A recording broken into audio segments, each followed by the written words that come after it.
j'ai fait depuis 2002. Le plus vieux, c'est celui-ci. Et puis ensuite, il y en a un autre que j'ai fait sur les malfrats, un terme que mon épouse avait trouvé, les malfrats du sexe. C'est une exposition que j'ai faite à l'université, qui n'a pas été tellement bien reçue non plus. C'est parce que moi, j'ai eu comme ami d'enfance Robert Gillet, qui a été pris dans tout le discours. Puis jamais j'aurais pensé que Robert avait des tendances à ce point. Bon. Mais j'étais parti de lui parce que je le connaissais. Et puis lorsque la présentation a été faite à l'université, la dame de Radio-Canada qui était venue filmer tout ça me téléphone, puis elle dit on ne peut pas présenter ça, elle dit, à la radio parce qu'il peut y avoir des poursuites. Bon, ce qui fait que ça a resté sous le... Personne n'a parlé de l'événement pour ces raisons-là. Puis pourtant, c'est des photocopies que j'avais mis, moi, qui n'avaient pas le même sens que ce que vous allez voir dans cet album-là, mais... Puis il n'y a pas de texte dans celui-ci parce que les images font foi de ce que je viens de vous dire. Et puis avec le nom de l'album, je pense que c'était pas nécessaire un texte. Puis le dernier, qui a encore un petit côté un peu machin, je l'ai fait là, c'est évident, sur les carrés rouges. C'est ça mon album. J'ai pratiquement toujours travaillé avec des thèmes puis avec des séries. Il y a pratiquement toujours 10 gravures dans un boîtier, des rapports entre les images. Je trouvais que c'est plus facile, en tout cas pour moi, de travailler sur des séquences, finalement, que de faire une image, puis ensuite de passer à un autre, sans nécessairement qu'il y ait de rapport ou de lien entre. Puis comme j'ai dit, des fois, c'est fait avec le travail des autres. Comme le dernier, Carré Rouge, c'est des photos que j'ai prises à la maison avec ma caméra de la télévision, des événements qui se passaient en direct. J'en ai pris à peu près 125, et puis j'en ai retiré 10 pour l'album. Et je travaille avec une photocopieuse, c'est imprimé à la maison. Et je refais des rehauts, puis je refais des copies. En tout cas, il y a toute une salade là, qui fait que ça me prend... Pour le dernier, j'ai peut-être à peu près 8 mois de travail pour celui-là. Puis là, le premier ici, le papier sablé, ça a été beaucoup plus long parce que j'avais trop de papier sablé. Je travaillais des papiers sablés en menuiserie, ce qui fait que j'annotais des choses. Quand tu as besoin d'un morceau de 2x4, une boîte de crayons, des choses comme ça, je marquais ça sur mes papiers. Puis à un moment donné, Clément Leclerc vient à la maison, il regarde ça, il dit « Ah, c'est lui qui m'avait donné l'idée de faire le livre. » Parce qu'il dit « Ça pourrait être intéressant. » Il dit « Il y a des choses qui sont peut-être un petit peu plus, moins socio-machin, mais un peu plus esthétiques dans ça, un peu plus plastique. » Fait que, puis là, je commence à regarder ça, mais je dis « Pourquoi pas? » Là, j'avais une boîte, puis là, j'ai commencé à vérifier ce qui pouvait être intéressant. J'en ai sorti une vingtaine. Puis après ça, j'ai demandé à Louise de regarder ce qui pouvait être intéressant. Et puis c'est assez rare qu'on n'arrive pas à avoir le même point de vue. Elle a un bon sens de l'esthétique, ce qui fait qu'on est arrivé au même tirage, dans le fond.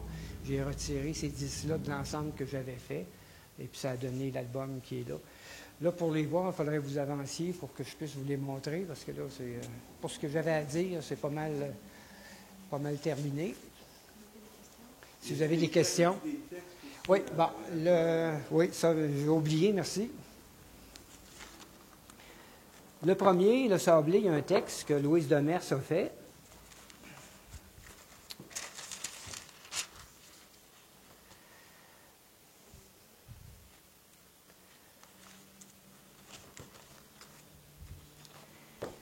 Les textes sont calligraphiés. C'est un texte inédit pour l'album. Ensuite, les malfrats, il n'y en a pas pour les raisons que j'ai dit tout à l'heure.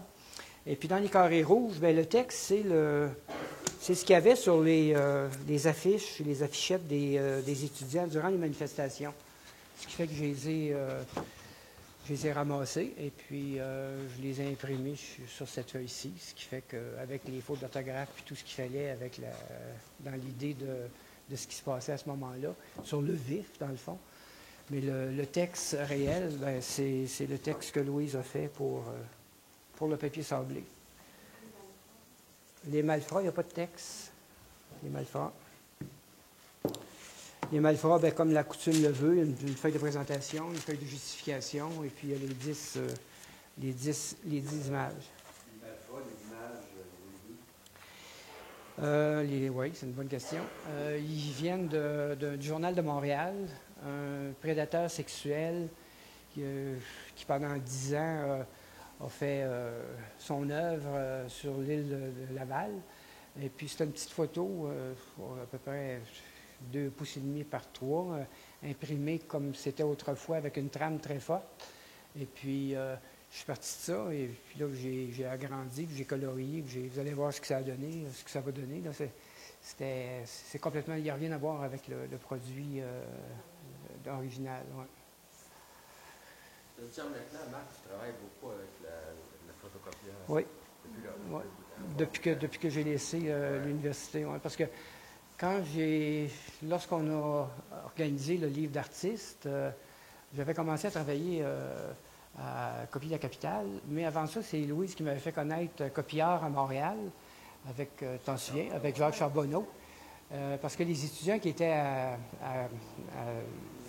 à Concordia, il y avait déjà une longueur d'avance pour ce genre de procédé, parce que ce n'était pas considéré comme, un peu comme la sérigraphie était considérée pour Albert Dumichel en 1965. C'était pas un procédé noble. Bon, c'était les procédés de tradition, donc la sérigraphie. Tandis que pour la planicopie puis les procédés de reproduction, bon, c'est venu de Concordia, ça a passé par Copiard, qui voulait être un milieu qui permettait à des artistes. Il y a Claude Tousignan qui faisait la photographie à ce moment-là, qui était un des premiers à servir de la copie couleur pour produire son travail, plutôt que de le faire en photographie d'une façon traditionnelle. Mais c'est Concordia, avec un ancien étudiant qui, lui, avait travaillé à New York et puis avait ramené ces procédés-là par Toronto. Ça passe par Toronto, ça s'en vient à Montréal, dans les universités anglophones. Et puis là, ben, à un moment donné, ça aboutit sur Copiard, près de l'UQAM. Et puis, ça a pris peut-être 2 ou 3 ans avec les étudiants de l'Université du Québec qui décident de se servir de ces procédés-là. Mais à Copiard, à Montréal, il n'y avait pas les procédés de planicopie. Moi, j'ai trouvé les procédés de planicopie ici, à Québec, chez Copie de la Capitale. À Montréal, c'était les photocopieurs Xerox. Et, dans les dimensions, moi, je trouvais que c'était pas assez grand. Ce qui fait que quand j'ai vu qu'il y avait les blueprints ici à Québec, puis les formats de papier de 3 pieds par infini, là, ça peut avoir 40 pieds de long, mais c'était contraint par la couleur. Il n'y avait pas de couleur, c'était du noir et blanc, du sépia, ou le blueprint qui est passéiste maintenant à cause des problèmes de santé que ça apportait. On a laissé ce genre de travail. Puis là, bien, il y a eu tout le développement avec le numérique qui a amené toute une autre dimension à tout ça. Là. Mais ça a été, moi, la Copie de la Capitale qui, au niveau de la copiographie, là, je trouvais que ça avait... mes étudiants allaient travailler là aussi. Là, ça avait créé comme un intérêt. C'est ça qui m'a amené à travailler avec les copies. Est-ce que, à ce moment-là, dans ces années-là, est-ce que les musées, les galeries, les établissements étaient réfractaires à l'usage du photocopieur? Ah ben oui. C'est pour ça que le Conseil de la gravure avait déjà statué, parce que non, ce n'était pas considéré comme un procédé noble. La même chose que dans les années 60, tu ne pouvais pas, dans des concours, présenter de la sérigraphie parce que ce n'était pas considéré comme étant un procédé c'était un procédé de reproduction commerciale, la sérigraphie. Oui, c'était ça. C'est les gens qui étaient en communication graphique qui savaient ça. Ce qui fait que pour la copiographie, ça a été la même chose, jusqu'à temps qu'on puisse statuer qu'il y avait une permanence. Bon, une permanence, on pouvait imprimer sur des papiers de qualité. Les encres pouvaient durer au moins 40 ans. Il y avait des essais qui se faisaient là, à Copiard, à Montréal, où on mettait des photocopies pendant tout l'été. Puis ça prouvait que la couleur était aussi permanente que des encres de gravure ou d'offset. Ce qui fait que lorsque Mais s'il n'y avait pas eu le conseil de la gravure à l'époque, je ne pense pas que ça aurait été possible. Étant donné que ça a été intégré dans une structure qui était le stand, là, ça a passé. Mais sinon, je pense que ça aurait été pas mal plus long. Puis les musées il y a eu des moments où tu ne pouvais pas présenter de stand numérique dans des concours, même à Trois-Rivières. Ça a été difficile. Puis à travers le Canada, ça a été comme ça, puis aux États-Unis aussi. Mais là, depuis qu'on sait maintenant qu'il y a une permanence, bien, ça a donné comme un peu plus de noblesse au procédé. Puis dans 10 ans, bien, il y aura autre chose aussi. Est-ce qu'on va toujours dire non à ce qui est la nouveauté, dans le fond? Parce qu'on a peur du nouveau. C'est un peu ça, surtout dans des procédés traditionnels. Bon, puis les gens ne savent pas, mais les photocopieurs, ça a été inventé dans la même époque que Senefelder, la lithographie, par un Anglais. Mais puis là, donc, c'est très vieux, ça aussi, si on se le dit de cette façon-là. Mais c'est lorsque les photocopieurs sont devenus mécaniques, électroniques, dans les années 30, bien, c'est là que... Mais ça a pris encore le sens de la communication, de la publicité. Il n'y a pas... les premiers artistes qui sont intéressés à ça, ça a été le dadaïsme, ça a été les Français puis les Anglais au début du siècle. Mais c'est resté lettre morte parce que les galliéristes, ça ne les intéressait pas. C'était les procédés traditionnels qui pouvaient se vendre. Encore aujourd'hui, moi, je ne sais pas s'il y en a qui sont allés à Montréal en fin de semaine voir la manifestation papier. Dans 3h30, tu visites 55 galeries. Que je suis passé 3h30 là. Mais faire 55 galeries dans 3h30, c'est quand même pas mal. C'est un hit. Mais tu t'aperçois que ce qui se vend,